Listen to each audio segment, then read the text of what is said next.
Hello, everyone. Welcome back to another episode of Talking Stuff, the Ohio State recruiting podcast on LettermenRow.com. I am Jeremy Birmingham, your host. With me, as per usual, is Spencer Holbrook. Spencer, Sunday night, day after the Ohio State-Michigan game, the world is on fire in the Big Ten, but recruiting sort of leveling out right now as a number of major coaching decisions have been made in the last 24 hours. Obviously not involving Ohio State, but on the periphery, the Buckeyes are involved potentially in a number of them when you're talking about changes at Texas, Ole Miss, Rutgers, and then who else comes down the line? Reports of Clay Helton being fired today that turned out to be erroneous. Boston College. I mean, all these things, and we'll try to knock out each one as far as the relationship to Ohio State, but which of those changes that have happened today do you think are the biggest and most important on the recruiting trail? I think it's probably Boston College for a weird reason, but I mean, the AD at Boston College has Ohio State ties. There are a lot of guys on Ohio State staff that have Northeast ties, and I think it's just a perfect storm for potential Ohio State departure, which affects recruiting far more than any assistant leaving another university does. If an assistant leaves Ohio State, that could spell trouble for recruits down the line. And lucky for Ohio State, the early signing period makes it kind of hard to leave a commitment during the coaching season, I guess. Yeah, this is a major opportunity for coaches like Jeff Hafley, Al Washington, so on and so forth. Tony Alford's been mentioned as a potential replacement at Colorado State if that job comes open as expected. Alford, and then again, Hafley and Washington have been mentioned already this evening, on Sunday evening, when it comes to the opening at Boston College, where both of those guys have roots. Al Washington played there, coached there. And you think about it, these guys have been at Ohio State, Hafley and Washington, for only 1 year. Both of them are relatively young. Neither of them have had coaching experience. I don't know why Boston College would want to hire somebody who has no head coaching experience, especially after deciding to terminate Steve Addazio, who's the most successful head coach that I can think of in their history. I don't know what a program like that is doing, because I don't think you're really going to get better than 7-5 or 8-4 at your best. So, if you're just looking for an infusion of new blood, I guess I understand that. Hafley's reputation as a recruiter in the Northeast is well known. Al Washington, again, as an alumnus, is somebody that I guess I see the allure, but I don't know that either of those guys is particularly interested in making a move right now. I think that the Buckeyes are clearly in a position where they're doing something special, and those guys have only been in the staff for a year. But then again, money talks, right? Yeah, and Hafley has talked about how he's dreamed of coaching with Ryan Day again since they left each other in San Francisco. At the same time, Al Washington's father is a Buckeye. He grew up in Columbus, so it's not crazy to think, just as much as his alma mater is Boston College, he might have even more ties to Ohio State and want to stay there. So the Boston College thing is interesting to me, but you could see not a Clemson situation, but a situation where these assistants, I think they kind of like working for Ryan Day. Yeah. And if you don't have to go off and do your own thing this quickly, those jobs will open up again if it's the right fit for you. And right now, if you got something good going with Ryan Day, you might as well not stop. Yeah, I think the biggest thing that happened on Sunday that people would be interested in ultimately is what happened in Austin, Texas, as that coaching staff underwent some serious changes. Drew Maringer, the wide receivers coach, has been let go.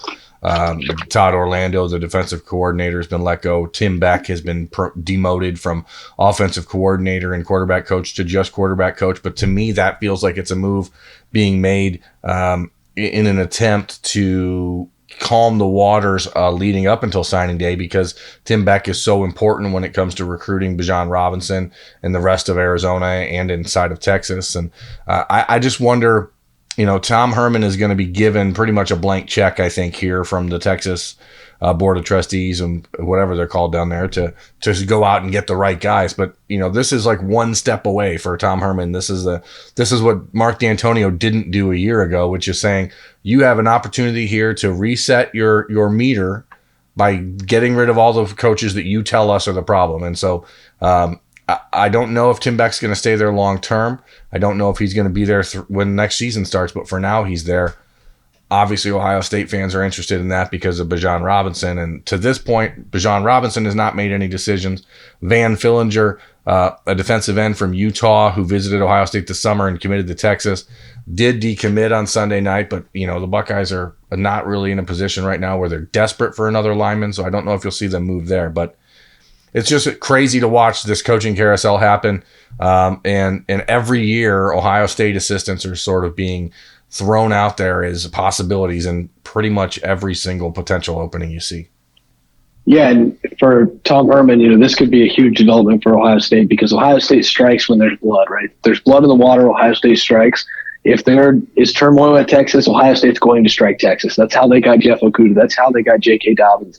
Obviously, Urban Meyer's pool had something to do with that, but they smell blood in the water. They get there as quickly as they possibly can. And for Tom Herman, there's kind of 3 steps to being fired in a major program. There's change your assistants, there's the vote of confidence, and then there's the firing.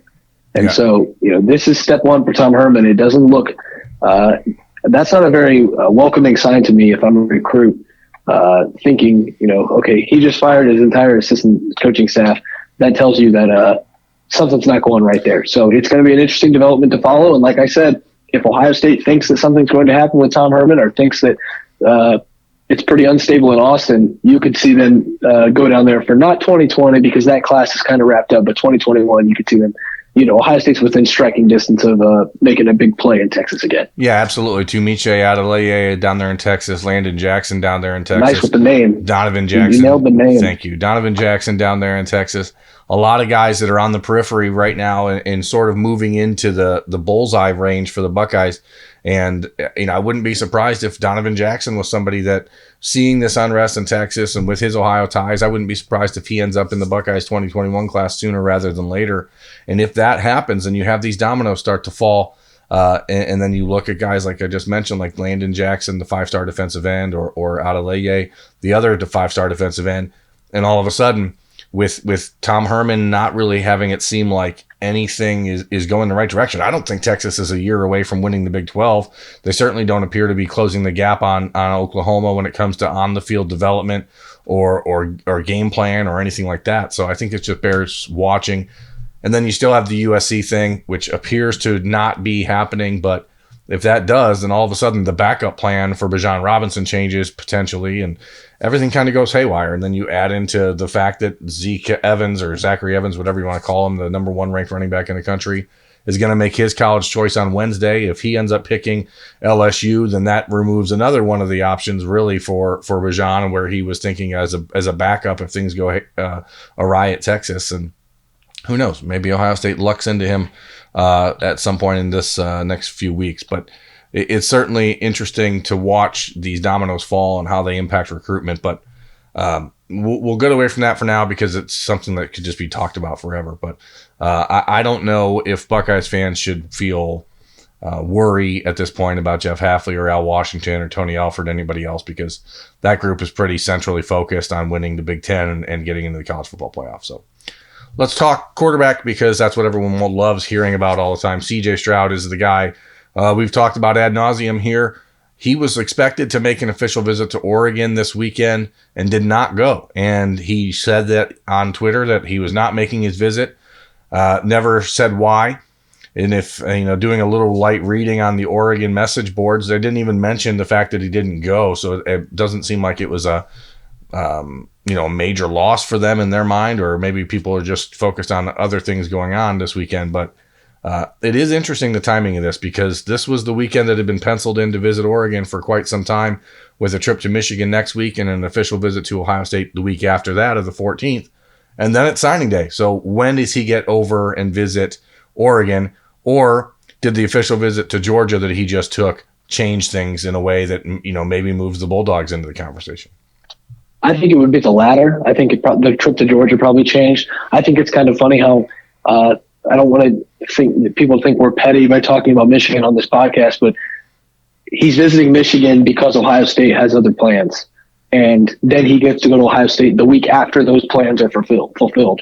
So he'll be visiting Michigan when Ohio State's competing for a Big Ten championship, and they'll find out that they're in the college football playoff, while Michigan finds out they'll probably, from what I've seen, go to the Holiday Bowl. and then he will visit Ohio State the next weekend. And not only will that be used as a recruiting tool, but they'll be able to show him what they did the weekend before while he was visiting Michigan, the school Ohio State just beat. So I think that this doesn't have as much to do with Oregon as it has to do with Georgia. It has to do with Michigan, and ultimately it has to do with who we both believe, I think, is going to win this recruiting battle, and that's Ohio State. Yeah, and I think so far what we've seen is that everything has sort of turned in the Buckeyes' direction when it comes to how these little facets of CJ Stroud's recruitment have shaped up. And this is another one of them where Oregon for months has been kind of considered as the main opponent by Ohio State in this recruitment. And for him to not make an official visit there this weekend and their rivalry weekend is telling. And I don't know if he had planned on getting there, during the week, one of these weeks coming up. But Oregon's going to be playing in the Pac-12 championship game next weekend, and so he can't make that visit then. He can't switch the Michigan visit off and head over to Oregon next weekend. So it is worth watching. CJ's not very talkative. He's not a guy that wants to have a bunch of people in his business, but it is worth noting that he, promoted the fact that he wasn't going to Oregon, and to me, that's telling in a way, because I don't see him as the type of person who does that unless that there's a reason he's kind of making it known. And so I'm going to just go on a limb and say that Oregon is out in that recruitment. And now if that's the case, which, it's, again, just me reading tea leaves, I think it turns into a 3-team battle between Ohio State, Michigan, and Georgia. And one thing to really pay attention to is Jake Fromm, because if Jake Fromm leaves Georgia, like that was the plan all year. I mean, that going into the season, that was certainly what people thought was going to happen. But right now, I don't believe that it is going to happen. I don't think Jake Fromm is going to get the grade he was looking for from the NFL. And I think he's going to return to Georgia. And if that happens, then I don't think CJ Stroud has there. Yeah, I think you're exactly right. And I think, to me, all signs point to Oregon being out, Michigan being next on the board. But it seems to me more so that this is an Ohio State versus a Georgia battle. And the Michigan trip is kind of sandwiched in between that. And I think it's going to be really interesting. I still think the Buckeyes have the upper hand right now. Everything that you guys said when you went out to Southern California pointing in the Buckeyes direction, I don't think everything, we can only go off of what CJ Stroud has told us. Right. And what he's told us, if you read between the lines, is that Ohio State's the front runner. And I think I think we should just stick with that for now. But it's interesting that he didn't make that trip to Oregon because that's closer to home. And he obviously does not have that at all as a priority. It's Georgia, Michigan, Ohio State. If you do the math, they're 2,000 miles at least away. So, go ahead. Yeah, I think that the one thing to note here is that I don't want to discount and say Michigan doesn't have any chance here. He's not going to make that visit unless he's interested in seeing what they're about. But from a relationship standpoint, he is starting a little bit behind with the Wolverines. And I don't know that he's going to walk into a situation next weekend knowing that Dylan McCaffrey is a sophomore and Joe Milton is a sophomore heading into next season. Does that depth chart look better than Ohio State? Sure, you can say, well, neither of these guys have played. You have a chance to come in and beat them and win the job.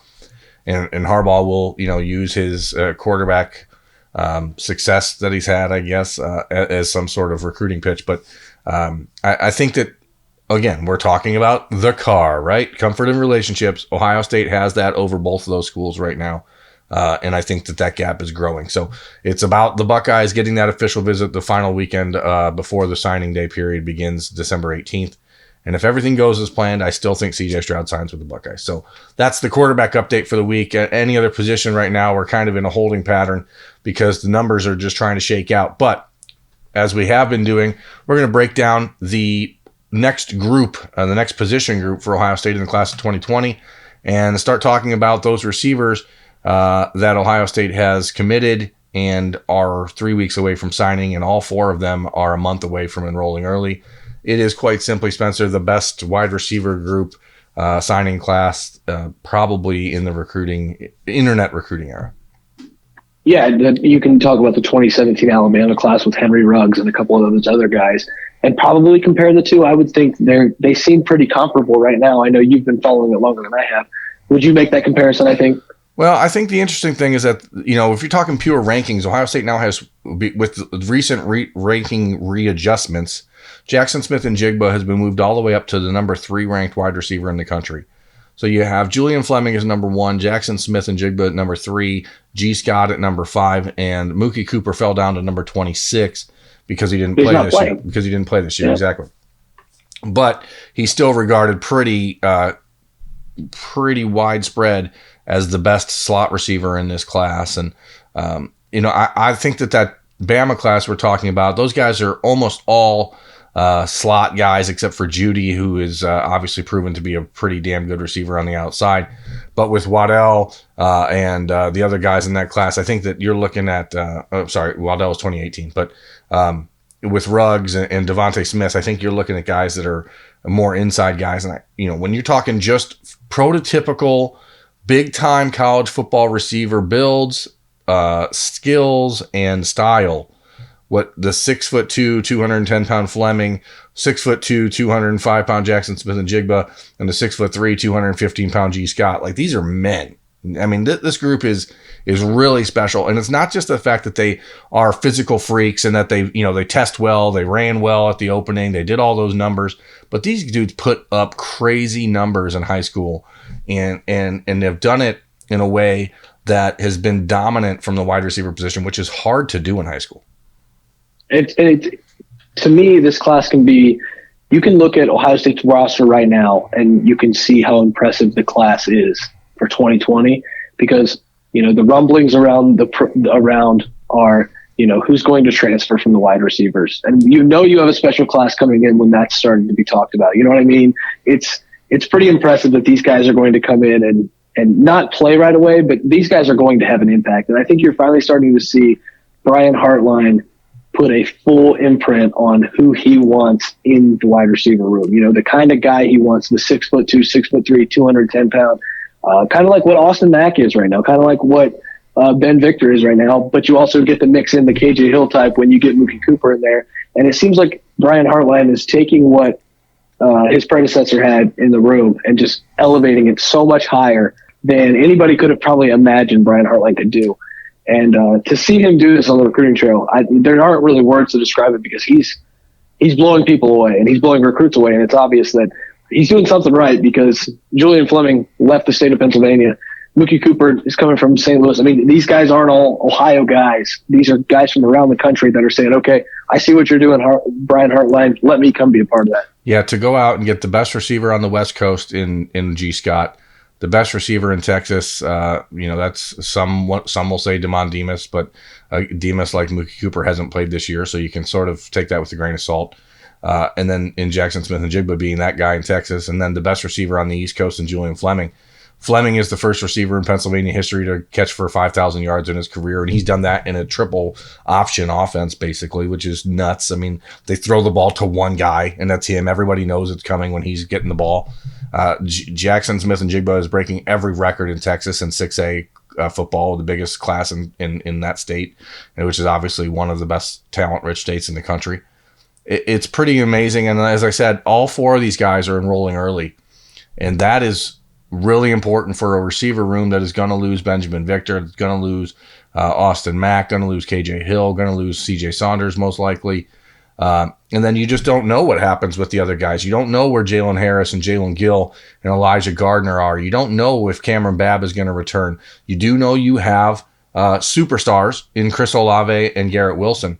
And then you have these four that are coming in with an opportunity and availability to step up and be really impactful young players. And you can just see it now. One of those four dudes, or maybe two of them, are going to be the ones tearing up Michigan and Ohio Stadium a year from now.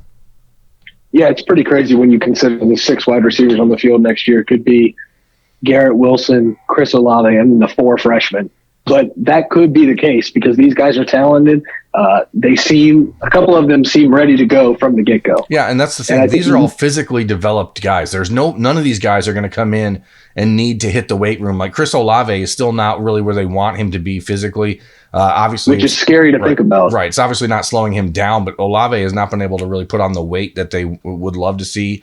He's in that 6'2", 175 range, and they'd like to see him, put on more weight. But Fleming and G. Scott and Jackson Smith-Njigba and Mookie Cooper, these guys are all college ready when it comes to their bodies, and that's a big adjustment that they won't have to deal with. The same can be said with Cameron Martinez, who's one of the best two-way athletes in the country. I think he's probably going to play defense at Ohio State to start his career, but he can play offense, and he's a guy that if you give him the ball, all of a sudden you have another weapon, and I think that just has to be terrifying for the Big Ten. Yeah, it's pretty crazy when you consider that last year Ohio State had one Garrett Wilson coming in, and now it seems like they have four Garrett Wilsons. And not to say that they're all four of those guys are Garrett Wilson, but Garrett Wilson was ready to go from the jump. Yep, absolutely. And by jump, I mean the jump he made over the walk-on defensive back in the spring game. Yeah, he was ready from that point. And to have four guys that all seem, cookie cutter ready to go by the time they get to campus, it's pretty incredible. Yeah, Garrett showed up in January and turned people's heads from the minute he walked onto campus, and I think that this group's going to do the same thing. I want to talk a little bit more tonight, and then we'll wrap up this edition of Talking Stuff, the Ohio State recruiting podcast on Lettermen Row. But we're going to talk about that game, the game that we watched in Ann Arbor on Saturday, and just from a talent standpoint, this is the first time you've watched Ohio State and Michigan play live. Were you surprised at what you saw on the field as far as the just flat out talent gap? I saw men moving people who think they're men. Like the offensive line for Ohio State on the first drive of the game, which I actually just watched before we got on this podcast. I watched the first drive.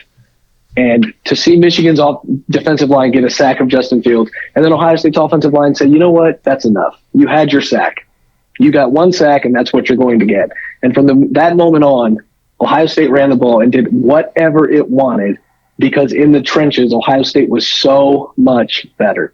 And that can be pointed to in recruiting. That can be, and we will focus on the recruiting aspect of it, but every phase in the trenches, Ohio State dominated. And that's what made the difference in the game. And I could tell, on the field, well, we didn't get to go on the field, but in the press box, you could see it. Ohio State's offensive line just mauled Michigan. They bulldozed them. And I think that's the biggest difference in the talent gap because Donovan Peoples-Jones could play at Ohio State. Nico Collins could play at Ohio State, and I think he could be a star in Ohio State's offense. Those receivers are good enough to play at Ohio State. Now, the running backs I don't think are at all, but those receivers are good enough. Some of the defensive backs, Josh Metellus is a good defensive back. Kalik Hudson is a good bullet player. But when it comes to the offensive and defensive line, there's not one Michigan offensive lineman that will play at Ohio State. Yeah, I think that, when you look at the talent that's been recruited and brought into these programs in the last 8 years since Urban Meyer got there, the gap, because you look at it from the Big Ten rankings, right? And if you look at the 247 Sports composite rankings, it's been Ohio State number 1, Michigan either number 2 or number 3 for the last 8 years, with the exception of last year when Ryan Day only signed 16 guys, right?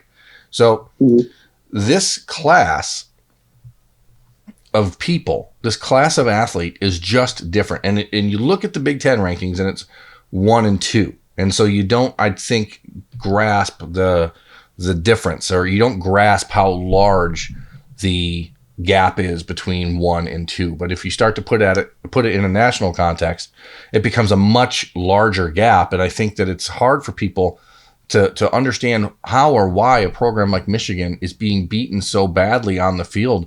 And it's because they're being beaten so badly in the recruiting game. Ohio State is going out and taking pretty much whoever they want. If they're in a head-to-head battle with Michigan for any player in the country that isn't really from Michigan, they're going to win that battle. And it's a change that started 15 years ago with Jim Tressel, and it's just continued. And then you put into the fact that Ohio State has the player development piece so well sorted out with Mick Marotti leading the way. And Austin and I talked about this in the rapid reaction after the game, but it just doesn't look like that gap is getting closed. It looks like it's widening. And I think the big notion is that it is widening. You're seeing columns written by national media. You're seeing people who had seen Ohio State play for the first time this year who were in that press box that said, oh my gosh, this is so much different. And the gap from when Harbaugh got there to now, it just seems like it's getting bigger. It just seems like it's almost insurmountable at this point. I saw somebody write that something would have to go wrong at Ohio State for Michigan to catch up. I think I completely agree with that. But haven't things already gone wrong? I mean, and that's about what's already happened. You had the Zach Smith debacle. You've had various things go wrong at Ohio State. Like Tapgate should have made that gap. Like should have switched them. Ohio State had some sanctions that they could have went through, and it should have just switched the programs. And Michigan could have went to the Rose Bowl and beaten Oregon and done everything that Ohio State's done, but it just didn't. And Ohio State, out of that, got Urban Meyer. Maybe that's a lucky bounce, right? Sure. I mean, it turned out for a good thing in the long run. Right. Yeah. But then they went out and hired Ryan Day, and everybody in Michigan said, okay, now we can close the gap. Harbaugh versus this first-year head coach. And Ryan Day said, no. I think you still have Don Brown's defense, and I think you still have the players that you've had. I think we're going to be okay. And he just shrugged it off and put 56 on Michigan and is bringing in a better class than Harbaugh is in year one. And I think, people can point this year to Urban's players and say, these were Urban's players, Ryan Day. But now you can't do that anymore. And Ryan Day's putting a class together that's just as impressive, if not more impressive, than most classes that Urban Meyer put together. So, what's the next thing that's on Michigan's list to pin the tail on? Because you're not going to pin it on having a second-year head coach because he's 1-0 against Ohio State now when your guy's 0-5. Right. And it just seems like that gap just continues to widen. And I don't see a way now that it gets any closer in the next 4 years or 3 or 4 recruiting cycles at least. Yeah, and how much longer does Michigan allow for that gap to be there before they address it in the most severe way? And Berm, next year is the 20th anniversary of Michigan's last win in Columbus. That's wild. I mean, it's just wild.